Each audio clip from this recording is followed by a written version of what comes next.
ወደ አገር ቤት ልሂድ ልቅር በሄድስ ምን ይዤ ልሂድ እያለች የምትጠይቅ የምትዋልል የምታመነታ ነፍስ። ወዲህ ዞር ስልም አያታለሁ በቃኝ ብላ በድፍረት አገር ቤት የገባች ነፍስ።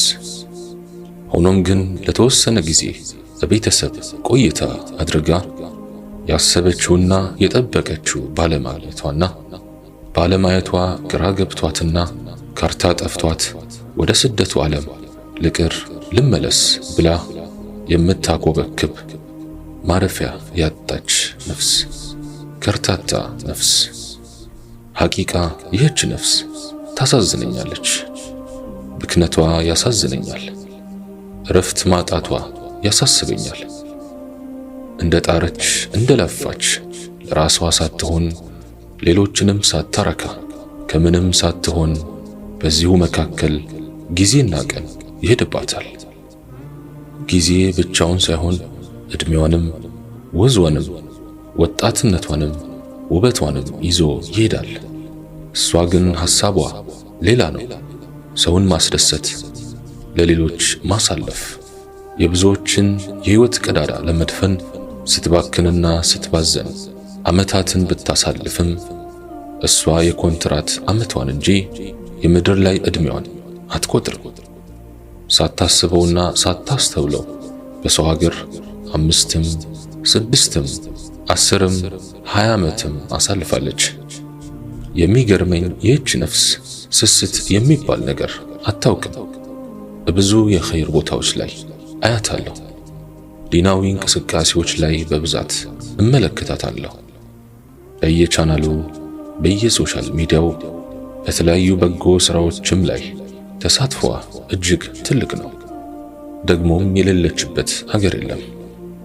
ከቅርብ እስከ ሩቅ ከድሃ እስከ ሀብታም ሀገር እንደተንከራተተች አለች። ብዙዎቻችን እንደምናስበው ባለችበት አገር ደልቷት ሞልቶላትም አይመስለኝም። ያለችበትም አህዋል ደስ አሰኝቷትም አይደለም። ምናልባት ጥቂት ከብዙ ነፍሶች መካከል የተሳካላት ነፍስ ልትኖር ትችላለች።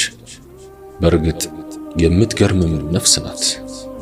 ዱንያም ሆነ መንፈሳዊ ህይወቷም ያላረካት ነፍስ፣ ከራሷ ቀንሳ እናት አባቷን ለማርካት እንቅልፍ የምታጣ ነፍስ፣ የወንድም እህቶቿን ቀዳዳ ለመሸፈን ሌት ተቀን የምትታትር ነፍስ፣ የችግር ቀዳዳዎች ብዛት ካላት አቅም በላይ የሆነባት ነፍስ፣ ለመልበስም ለመጉረስም ጊዜ ያጣች ነፍስ፣ ወደ አገር ቤት የምትልከው ሳንቲም ወንዝ የወረደች ጨው የሆነባት ነፍስ፣ ለሌሎች መቆምና መኖር ስትል የገዛ ራሷን፣ ትዳሯን፣ ልጅነቷን፣ ወጣትነቷን የረሳች ነፍስ፣ ያማራትን እንዳማራት እያየች የምታልፍ ነፍስ፣ ለባዳም ለዘመድም እንዳሰበች እንደተጨነቀች አልሞላለሽ ያላት የምትዋትት የምትቃትት ነፍስ፣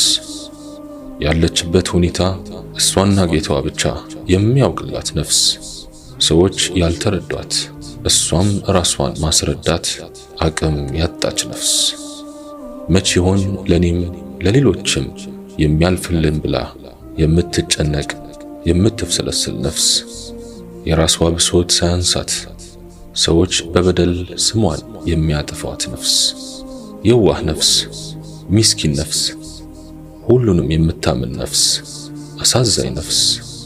ሐቂቃ እቺ ነፍስ ታሳዝነኛለች። የሙስሊሞች ጉዳይ ያላሳሰበው ከነሱ አይደለም ተብሎ የለ። አሰብኩላት፣ ላስታውሳትም ልመክራትም አሰብኩ። ብዙ ዓመት ለፍተሻልና እስቲ ከድካምሽ እረፍት አርጊ አልኳት። እንደ እናቴ ሰውን ማስደሰት የማይደረስበት ድካም ነውና ይብቃ፣ ወደ ራስሽ ተመለሺ። ሁሉም ነገር በጊዜው ሲሆን ያምራልና ስለ ጎጆም ስለ ዘርም ስለ እስላማዊ ቤተሰብም አስቢ አልኳት በቅንነት። አላህ ይባርካትና በእኔ ሕይወት ምን አገባህ ብላ አልጮኸችብኝም። ትንሽ ልስራና ልረፍ አለችኝ። ዱንያ መቼም አትሞላምና ወስንሽ ካላረፍሽ በስተቀር ፈጽሞ አታርፊም አልኳት።